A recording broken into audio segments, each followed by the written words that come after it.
ఒకప్పుడు అయోధ్య అనే మహానగరాన్ని దశరథ మహారాజు పాలించేవాడు. ఆయన చాలా ధర్మవంతుడు, కాని పిల్లలు లేక బాధపడేవాడు. ఒకరోజు మహర్షి వశిష్ఠుడి సలహాతో పుత్రకామేష్టి యాగం చేశాడు. యాగం పూర్తయ్యాక అగ్నిదేవుడు ప్రసాదాన్ని ఇచ్చాడు. ఆ ప్రసాదాన్ని రాణులకిచ్చాడు. కొంతకాలానికి కౌసల్యదేవికి శ్రీరాముడు, కైకేయికి భరతుడు, సుమిత్రకు లక్ష్మణుడు, శత్రుఘ్నుడు జన్మించాడు. అయోధ్యనగరం ఆనందంతో నిండిపోయింది.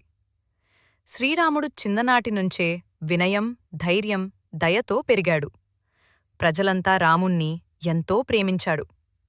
ఇదే శ్రీరాముని గొప్ప జీవితం మొదలు. శ్రీరాముడు, లక్ష్మణుడు యువకులయ్యారు. ఒకరోజు అయోధ్యకు మహర్షి విశ్వామిత్రుడు వచ్చాడు. ఆయన దశరథ మహారాజుతో ఇలా అన్నాడు: రారాక్షసులు నా యాగాన్ని చెడగొడుతున్నారు. నాకు రామలక్ష్మణులు కావాలి. దశరథుడు బాధపడ్డాడు. కాని వశిష్ఠ మహర్షి చెప్పడంతో అంగీకరించాడు. రామలక్ష్మణులు విశ్వామిత్రుడితో ఉడితో అడవికి వెళ్లారు. మార్గంలో విశ్వామిత్రుడు వారికి అతిబల విద్యలు నేర్పాడు.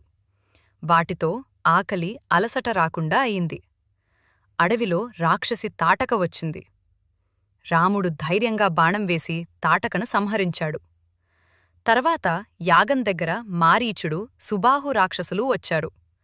రాముడు బాణాలతో తరిమివేశాడు. విశ్వామిత్రుడి యాగం విజయవంతమైంది.